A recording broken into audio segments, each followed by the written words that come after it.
Hi, Greg Hochul here with Stand to Reason, and this is our third session together, learning the tactical approach. I hope that you had a good time in the last couple of weeks, maybe, taking some of the stuff that we've learned and talked about and putting it into play and getting comfortable with it. Let's take a moment and talk about what we discussed last session.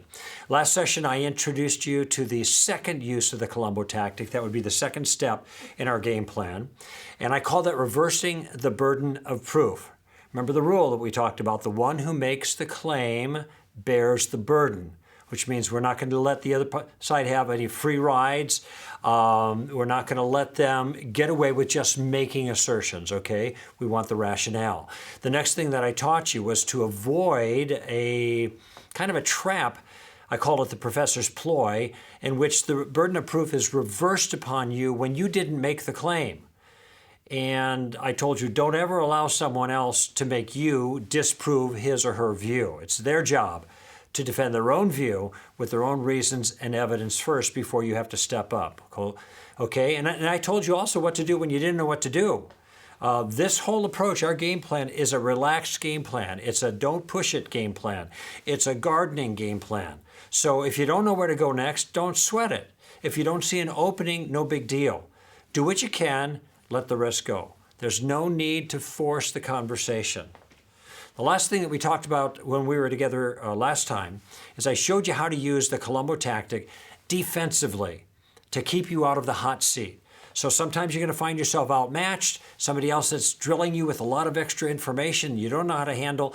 Go immediately into student mode. Even take notes if you have to. Invite the other person to tell you what they believe and why they believe it. Now you're the learner. You're not trying to persuade. Tell them you'll think about it, and then think about it. Work on it on your own when the pressure is off, and it's just a lot easier to do that. So that's what we talked about last time. Here's what I want to talk about in the third session. I want to complete the game plan, basically. I want to teach you the third step in the Columbo tactic, the third use of Columbo. And that third use is using questions to make a point, or using questions to lead someone somewhere. I'm going to show you, in addition to that, some very specific ways that you can improve your use of Columbo. And finally, I want to show you how to defend against the Columbo tactic when somebody else uses it with you. So let's talk for a moment about the third step. We talked about the first step of the game plan. All you're going to worry about is gathering information. You're going to use the question, what do you mean by that? The next step, when people make a claim or an assertion, then we reverse the burden of proof on the person who's making the claim. We use the question, now how did you come to that conclusion, or some version of that, okay? Here's the third use of Columbo. In the first two uses, by the way, we didn't need to know anything but the questions, and that's why it's such a good game plan. In the third use of Columbo, you got to know something. If you're going to use questions to make a point, you got to know the point that you're going to make. Think of it like you have a target, and target is the point you want to make. The questions that you use are going to be arrows shooting at the target, so you have to have the target in view. Now, there are two different ways that you can use this, two different kinds of targets, I guess is the best way to put it. You can use questions to advance your own point of view. So let's say you want to make a point. How do you do that? Use the Columbo tactic. We'll talk about how to do that. Secondly, you can use your questions to exploit a weakness or a flaw. That means you can help a person see where he or she went wrong in their thinking. Let me go back just for a moment to something I said a moment ago. In the first two uses of Columbo, you don't need to know anything but the questions. That's the strength of it for beginners. If you want to use Columbo in a more aggressive way, the third use of Columbo, you're going to make a point. You need to know the point you want to make. You need to know, say, the solution to the problem, if there's a problem in view. And let's just say the question is, why is Jesus the only way? So you want to make the case, or at least you want to explain why Jesus is the only way of salvation. So what do you need to know in that one? You need to know why Jesus is the only way of salvation. If you don't know that, then you can't go further. You got to know the answer to the question, but you also have to know how you're going to get there. So there are pieces to this explanation that you need to have in place. Now, let me tell you a secret about the pieces. If you take the pieces and you place them out one after another, and they lead to your conclusion, it is going to be very easy for the other person, especially if they're a little bit of a kind of aggravated as a skeptic. In other words, they're not playing ball with you very much. They're having conversation, but they're not coming along easily. Then they're going to find something wrong with everything that you say. You're going to have to put pieces on the table to get to your conclusion. In this case, how Jesus or why Jesus is the only way of salvation. But they're not going to let you finish because they're going to start taking exception with the pieces that you put out there to make your case. There's a way around this. And you can call it a trick if you want to. It's tricky, but it's not abusive. And the thing is you want to get as much as possible the other person to put the pieces on the table for you. You want to ask the kind of questions that will get them to affirm these pieces that you are going to use eventually to lead to your point. Now, if they're going to affirm those pieces, you can see, can't you, how hard it's going to be for them to take them off the table. They're their points. They've already said yes to them. They can't go back later and deny them. That's a lot more difficult for them to do. So let me show you what I mean, especially with this issue about Jesus being the only way. One of the first books I wrote was featured at Barnes & Noble, and they had me come in and give a presentation for the book. And it's the thing where the author talks about the books, answers questions, and then signs some books. Well, somebody had been standing off to the side in the maybe the religion section or whatever, and had heard some of the things I had to say. So that person came up to me and asked me a question. They said, "Why do I need to believe in Jesus? I'm Jewish," he said. I try to live as best that I can. I believe in God. So why do I need your Jesus? So that's the question, right? It can be phrased lots of different ways, but this is, why is Jesus the only way of salvation? So now I need to explain this to him, but I know I need to put some pieces on the table. So I said to him, "Do you mind if I ask you a couple questions?" He said, "No, go ahead." I said, "Here's the question." I said, first question. I said, "Do you think the people who do bad things ought to be punished?" He thought for a moment, and then he said, "Well, since I'm a prosecuting attorney, yes." Now, I got lucky in the attorney part. I didn't know that about him, but most people do have this intuition, this deep understanding of justice, that people who do bad things ought to pay for them. Okay, so good. People who do bad things ought to pay. I agree with you, I said to him. So we got a piece on the table that he put there, but I agree with it. Okay, great. Second question. Have you ever done any bad things? That's what I asked him. He paused for a moment and then said, "Well, yeah, I guess I have." Now, if he would have said he's never done any bad things, I would have said, "Can I talk to your wife?" Everybody's done bad things. We all know this. And he was just being honest with me. Okay, fine. There's another piece on the table. I said, "I agree with you." I said, "Now, do you know where we've gotten here? Look where we've come in just two questions." This is what I said to him. I said, "We both believe that people who do bad things ought to be punished, and we both believe that we've done those things. Do you know what I call that?" I asked him. He said, "What?" I said, "I call that bad news." Now you think about it for a moment. Do I have to tell this man that he's a sinner, I guess? He said, "No, he's already told me." Do I have to tell him that he's under judgment? No, he's already told me. Now he doesn't know where I'm going with this. He wasn't thinking about that when he walked into the Barnes & Noble. But because I asked him a very specific question that had a very straightforward, reasonable, understandable response, he gave it to me. Now I got this stuff on the table. And I told him, "Well, it's like you and I are both standing in the dock. And the judge, God, is there ready to deliver sentence on us, and we know we deserve it." And then God pauses and he says, "Hey, fellas, do either of you care about a pardon right now? Are you interested in clemency right now?" Now, I want you to see what just happened there, friend. What I did was I gathered some things that were things that he already knew. They're built into him. And now I'm using them to help him feel the force of the problem so he can feel the force of the solution. He and I are both in trouble. God is offering a way out. So what's the way out? The way out is that God became a man himself and initiated a rescue operation, living the life that we should have lived, and then getting in the docket for us so that he could take the punishment that we deserve. That's what I explained to him. I think I might have said something about Jesus taking the rap for our crimes against God. Notice the language I'm using. Why am I talking like that? Well, because he's an attorney. This is his language. It's also biblical language. The reason that Jesus is the only way is because he's the only one who solved the problem. Either he stands in the docket, gets our punishment, or we take our own punishment. That's it. If we say yes to Jesus, we're forgiven. If we say no to Jesus, then we get what we deserve to get. So there's the full expanded explanation. But do you see how I got there? I knew the explanation. I understood the problem. And I was able to explain it to somebody in non-religious terms. But what did I do to get there? I used some questions to get some important pieces on the table before I could move forward with my argument. So now you're beginning to see, if you want to go an advanced and more effective way of using Columbo, you've got to know some things. You've got to know answers to challenges. You've got to know some arguments. And you're going to get that by reading or listening or talking with other Christians. However you get it, doesn't matter. Once you get it, you want to know how you can express it in a way that others can understand it.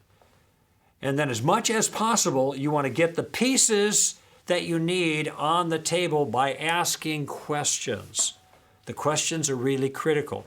Even though you're making a point, it keeps them engaged. Okay? Now let's take another example. Somebody at a session, Q&A session, once asked, or actually said, give me, the way he put it was, prove to me that God exists.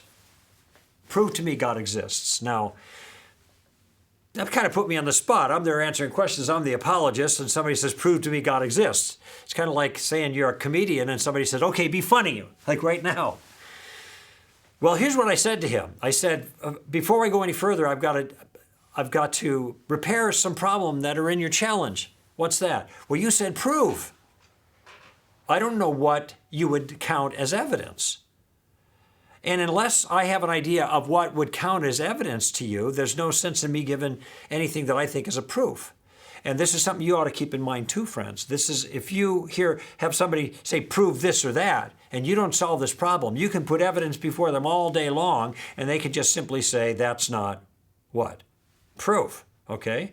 So you got to clear that up. The second thing I pointed out to him is you said, prove to me. So you want me to give you a line of thinking that is so powerful that it will even convert you. Well, I don't know what your barriers are, what your objections are, what are the kinds of things that would resonate with you. So I asked him, can you put the challenge in a little different way that doesn't put me at such a disadvantage? And incidentally, this kind of bargaining with people is entirely okay. It's a fair request. And so he said, well, maybe, can you give me some good reason that God exists? Okay, well, that was much better. I said, yeah, I think I can do that. Okay, but I have to ask you a few questions first. Now, what do I need to know before I go forward in this conversation with this guy? I need to know a good reason that God exists, right? When I know the good reason God exists, I know the steps that get me there. Then I'm going to try to have him help me by affirming the steps, put the pieces in place before I kind of get to the punchline, so to speak. All right? So here's the question I asked him. First one, I said, and in these questions I told him are kind of simple, but just bear with me. Do you think that things exist? He said, yeah, things exist. Okay, things exist. We both agree with that. Okay, here was my second question. Do you think that the things that exist have always existed? Or did they come into existence at some point of time? Now he said, no, they haven't always existed. And there's hardly anybody around anymore that's thought about this very much, that thinks the universe is eternal, all right? That's a dead and gone idea. And partly because of the force of Big Bang cosmology. So again, I think this is something that some Christians are uncomfortable with, but just keep in mind, that's what they believe. So let's just work with that. We can use it to our advantage. No, he said, I think that things came into existence at some point in time. Big Bang, fine. I agree with you, I said. Okay, fine. So we're both in agreement about these two things on the table. Now the third question, I said to him, and this is the one that really matters. All those things that came into existence, what caused them to come into existence? And there he paused for a moment. And some people will say, well, look, what do I know? I'm not a scientist. I'm not a physicist. Who am I to say? And I say, wait a minute, it's not really that hard. It's simple. There are only two possibilities. Either something caused the universe to come into existence, or no thing caused the universe to come into existence. It's just that simple. There are no other alternatives. Either something or no thing. What say you?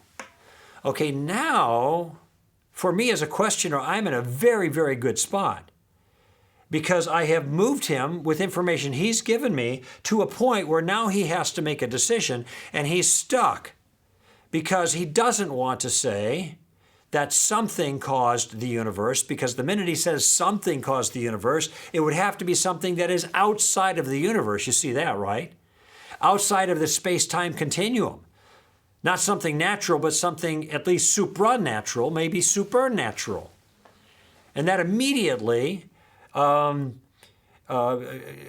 an assault on his maybe atheistic, materialistic point of view. He didn't want to go there. And also it would have to be not just something outside of the material universe, but something that's really powerful and probably really smart and probably personal, and there are other reasons for that.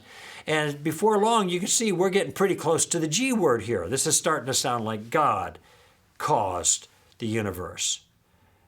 Now, he didn't want to go there. All right, fine. Then what is your only other alternative? And notice how I'm prosecuting this using questions. What is your only other alternative? Since you don't want to say something caused the universe, then you have to say that no thing caused the universe. But this is hard to say, because that's worse than magic. In magic, you have a magician who pulls a rabbit out of a hat. Here you have no hat, and you have no magician. You just have the rabbit, the universe coming into existence. This is wildly counterintuitive. When a wife comes home from work and sees a new Mercedes SL sitting in the garage, she asks her husband, honey, where'd that Mercedes come from? He said, I don't know, honey, it just popped into existence out of nothing for no reason. If you were his wife, would you buy that? No. Of course not. This is not reasonable. Now, maybe somebody might say, it's possible. Okay, I'm not going to argue with that. We're not trying to convince them that our view is absolutely necessary, that God exists and created the universe. We just want to show them that it's the odds-on favorite. And that's what I'm doing here. Notice how I make this case, though. I'm using Columbo number 3 to make a point. The point is, in this case, that God exists, but I have to know the reason, or some reasons why God exists, and I have to know how to work through that argument, and I use the questions to get as many pieces on the table as I can, and then I use them to go to my ending and then see what he says, okay? So that's one way of using the Columbo tactic, Columbo number 3, and that is by making a point, all right? Another way of using Columbo is to use your questions to exploit a weakness or a flaw, okay? So in the third use of Columbo, you can use it to advance a point, or if you see something wrong in somebody's point of view, you don't want to point it out directly, you want to use a question to get there if you can. Now again, you have to know what's wrong with their view, and how do you know that? Well, a lot of times it just requires you to concentrate, pay attention. And think about what's being said, and see if the things, we know what they think, and we know why they think it. We got to see whether those two connect. Are the reasons adequate to the task of the point of view that they're defending? Okay? That's the real issue here. Now, it may be that you don't know what's wrong. And again, then you're just going to have to just let it lie for the moment. But these are the kinds of things that we can learn in the books. Here is the place we put that book learning into play. Okay? There's no special formula here. You just got to be alert, all right? Listen carefully. Think about what was said, okay? Once you've done that, once you've seen what the error happens to be, you want to try to exploit this error, again, by using Columbo, where you want to use a question. And this Columbo number 3, it does take a little bit more practice than the others. But in time, you'll improve. It requires a little bit of insight. It isn't always easy, but you'll find yourself getting there as time goes on. So don't be discouraged, all right? once you find a challenge or a flaw that you want to exploit, you want to get the parts on the table exactly the same way and use those pieces to make your point. Now, examples are the best way to learn this. So how about this? Somebody says you're intolerant. And this is the kind of thing, or you're bigoted, or you're narrow-minded, or whatever. This is the kind of thing that happens all the time in public conversation with people who don't like your point of view. And instead of dealing with the point of view, they'll just call you a name. Now, you might say it sometimes to the other person, look, ridicule's not an argument, which would be a fair thing to say. But in this particular case, we're going to respond by using what? Questions, okay? We're going to use our Columbo tactic. And when somebody calls you intolerant, the first thing that I recommend that you do, whenever they call you any name, is you ask them the first Columbo question. What do you mean by that? That is, what am I doing right now that makes you think that I'm somebody who has this vice called intolerance? And he says, well, you think you're right. And this is generally what's motivating this challenge. You think you're right, and you think everybody else is wrong.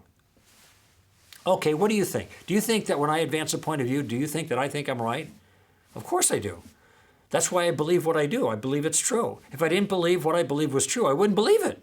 I'd believe something else and think that was true instead.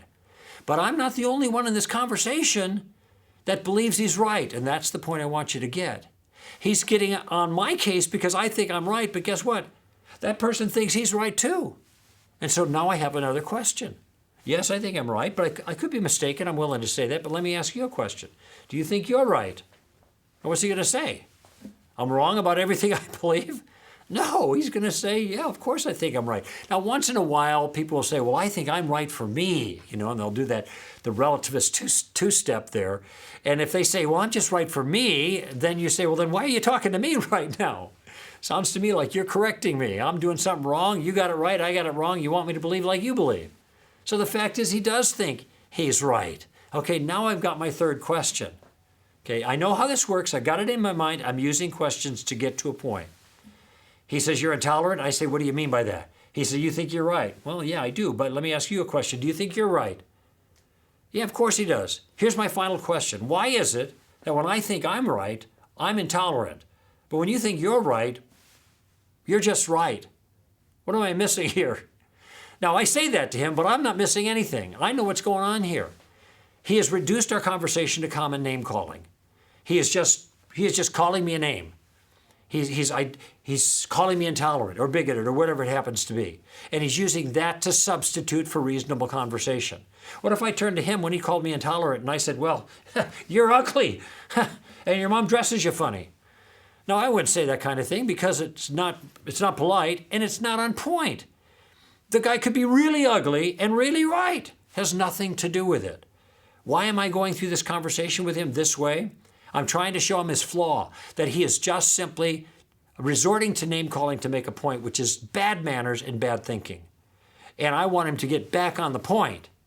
Whenever anybody shifts the conversation to attacking the person rather than attacking the point, you know they've made a mistake. And this is a mistake you can exploit with a little thoughtful, advanced questioning and hopefully help that person to see where they're making their mistake. So there's one example of using Columbo number 3 to exploit a weakness or a flaw. Here's another one. This is on the abortion issue. I was at a conference many years ago. We had a table with product on it, and a gentleman came up to the table, a Christian. And he said, well, I believe personally that abortion is wrong. That's my personal belief. But I don't think we should be forcing that on other people. Okay? So now this is called the modified pro-choice position, and you probably heard politicians use this. Any so-called modification of the pro-choice position is always pro-choice, just to let you know. There is no such thing. Okay, but that's what they call this, okay? I'm personally against it, but I think that I shouldn't be pushing my views on other people. Okay, so this is the place where you need to ask your first Columbo question. What do you mean by that? And what I said to that man in this particular case is, why are you personally against it? I need a piece of information there. Why are you personally against abortion? You say you're against it. Why are you personally against it? And here's what he said to me. He said, because I think abortion takes the life of an innocent human being. And that's why I would never have an abortion. Okay, so now I got what I needed. And here's what I said to him. Let me just repeat back to you what I thought I heard you say. And you tell me what you think of it, okay? You actually believe that abortion kills an innocent human child. And you also think that women should be allowed to do this to their children. Is that right? Now, he started shuffling back and forth, and well, what he said was, well, if you put it that way. I said, put it what way? That's your view. Am I distorting it? If I'm distorting it, you let me know. But that's what I thought I heard. And that is what I heard. And that is his view. And that's why that kind of view, the modified pro-choice position, is barbaric. If you actually believe that abortion kills an innocent human being, why would you think anybody should be allowed to do that kind of thing? Why would you not enforce that kind of thing? So what did I do? I used Columbo number 3. I was aware of a weakness. And because I was aware of the weakness, I could see how I wanted to get to my point that the so-called modified pro-choice position was a bad point of view, okay? And then I asked some questions to help, actually to get him to help me get to this point. And he was stuck. He couldn't go any further. Now, did I corner him? Yes. Did I trap him? Yes. But it was completely legitimate. Okay, so that gives you an idea how to use Columbo, number 3, by using questions to make a point. Whether the point is your own point of view or the point you want to make is exploiting a weakness or a flaw. Now I want to talk for a few moments about how to improve your Columbo skill. How do you get better at this? I think the best way to improve your Columbo skills is to work on the challenges when the pressure's off. Now, when is the pressure going to be off? It's not when you're talking to somebody. That's the pressure is on. It's either going to be before or after. So that's going to give us some insight as to how to best improve. And I want you to think about 3 words. Anticipate. That is before your event, before your conversation, anticipate. Reflect. That's afterwards. And practice. Anticipate, reflect, and practice, or role play, if you will. In other words, what you want to try to do, in some cases, is to anticipate objections and think of questions in advance. I mean, maybe you've had some things that have stumped you. You've engaged with somebody before, and they've just caught you by surprise. You haven't known how to respond to that issue. Well, figure out what the right response is. Do your research. Find out a response to it, and now what you do is you figure out the right questions that will help you get to that point. Okay? Once you figure out the questions that will get you to that point, then do a little role play. Practice it out loud with somebody else, by yourself. I do it in the car all the time. I'm thinking, oh, what would he say to me? Well, he'd say this, but then I'd say this, but then he'd say that, then I would say this. And I'd ask them this question. I just practice it. Because if you're practicing it out loud, you're role-playing it, you're actually getting in the habit of using it. It'll be much more second nature next time around. Okay? So you might anticipate in advance. Sometimes you reflect afterwards. Sometimes you go into a situation and you come out and you think, oh my gosh, I made a mess of that. And you think to yourself, well, what question might I have asked if I was on top of things? I actually gave this teaching in the tactical teaching in a church once, and as I went into the foyer, and I escaped underneath the prayer at the end of the service so I could be there when people were coming out, the first woman that came out said to me, I'm a Christian, and I'm a Buddhist, and I'm a pagan. That's what she said. Now remember, I just finished talking about Columbo tactic. So you're thinking, what question would he come up with for that challenge? Well, here's what I said. It sounds to me like you really don't understand those 3 religions. Is that a question? No, it's an insult. Now, fortunately, she didn't get bugged at me, but she might have. She said, well, I do think I understand those. And then I kind of got my wits about me, and then I asked the question. I should have asked it first. And that was, what do you think Jesus would say regarding your comment? that she's a Christian and a Buddhist and a pagan. And she said to me, well, I think Jesus would be just fine with it. And then the crowd comes through and sweeps her away. Okay, so I recovered a little bit. Just to let you know, I make mistakes in this too. I'm in the process. But I recovered a little bit, asked a good question, but didn't have time for a follow-up. But I did think afterwards about what I might have asked. She said, I think Jesus would have been fine with that. Oh, okay, now what? Then I realized I could have asked this. Maybe you've already thought about it. Where in the Gospels can you point to where Jesus said anything that would give you that impression? Now, I know the Gospels have no place in them where Jesus would suggest such a thing. He was a Torah-observant Jew. He was not a pluralist. He was the one who said, it's the narrow gate, not the wide gate. The narrow gate to salvation, the wide gate leads to destruction. Okay? So Jesus was narrow. But notice how I came up with that after the conversation was over. So I reflected back. So how do you improve your Columbo technique? Either you prepare in advance and then you role play it. That is, you figure out an answer to a challenge and the questions that will help you deal with the challenge, and you role play it. Or you come off a bad performance, think about how badly you did, and then you ask yourself, well, what could I have done to improve under those circumstances? And then you offer that angle, but also by questions. Figure out the questions for that, and then role play it, okay? Now, let me underscore the significance of practice. It increases your practical experience because you're actually going through the dialogue, but you're doing it in a safe environment. So try to anticipate maybe the turns or approach that your other person might take in conversation. Anticipate how you'd respond and what they might say in response, and then role play out loud if possible, and let the ideas sink in a little bit. And I tell you, if you practice in advance, when these issues come up, you'll be ready because you've already rehearsed your response to them. It really works. I mean, take my word for it. It really works. It's the same way, by the way, political candidates prepare for televised debates, or comedians prepare for their spontaneous kind of funnies on talk shows. They come in and how are these guys so funny when just at the drop of a pin? But that isn't the way it happens. It happens because they practiced in advance. So now I want to talk just towards the end here about how you can defend against Columbo, because I know some of you are thinking, now, this is a great thing. I can see how I can be in the driver's seat of the conversation. I can use these questions and really make progress. But what if somebody uses Columbo against me? All right, now we said there are 3 parts to Columbo. Columbo number 1, gathering information. What do you mean by that? Do you think I'm afraid of that question? I'm not afraid of that question. I like telling people what I mean by that. And plus, I've given some thought to what I mean by that. So you shouldn't have any problem with Columbo number 1. What about Columbo number 2? The second use of Columbo, reversing the burden of proof.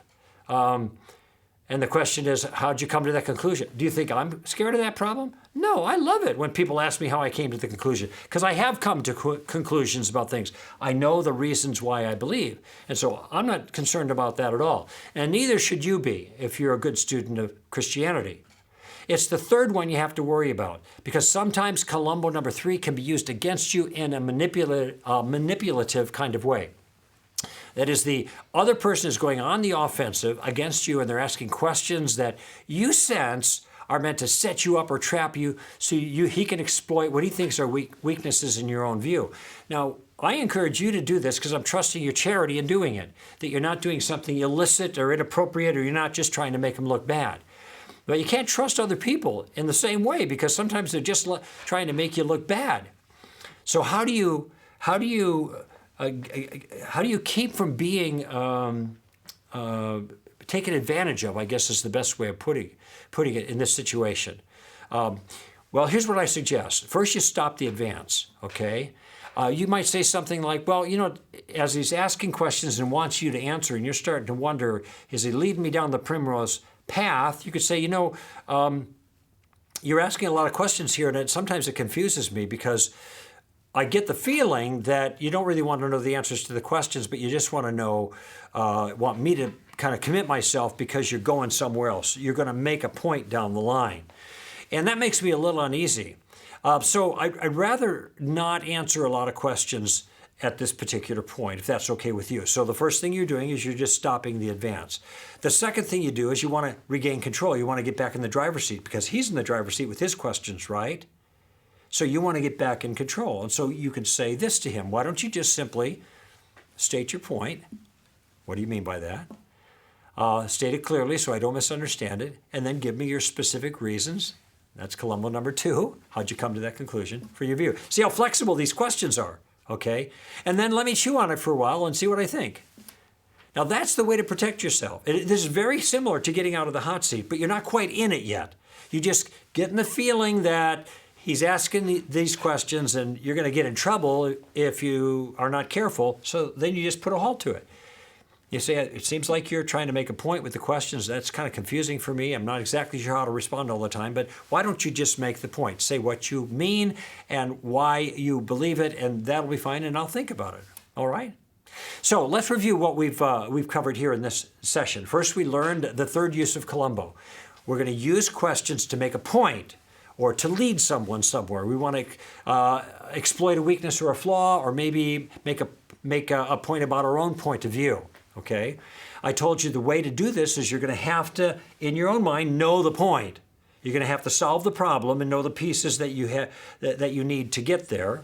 And as much as possible, it's not always going to be ideal to do this, but as much as possible, get them to put the pieces on the table by the questions that you ask. Okay, you get that all on the table, and then you use those pieces that the person you're talking with helped put there, and you use those pieces to make your point. The second thing we learned was how to improve your Columbo skill. I gave you 3 words: anticipate, reflect, and practice. And these are very simple to keep in mind. Either before you anticipate the problems, or after you you take a look at what you've done and reflect on how badly you did. In either of those cases, the pressure's off. So you can work on those issues and then work on the questions that can get you where you want them to take you. And then role play it. This is really important. And the more you role play it, the more natural it's going to become. And then finally, we learned how to defend against the Columbo tactic when it's used against you. The first question of Columbo, you shouldn't have to worry about it. The second question of Columbo, you shouldn't have to worry about it. But the third one, where they're using questions to lead you, then you want to stop the advance.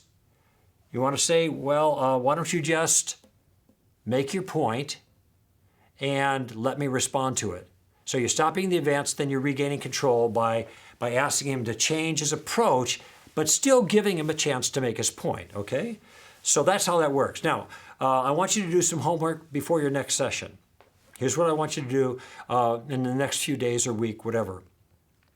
I want you to find a friend or 2, and I want you to teach them the basics of Columbo 1, 2, and 3.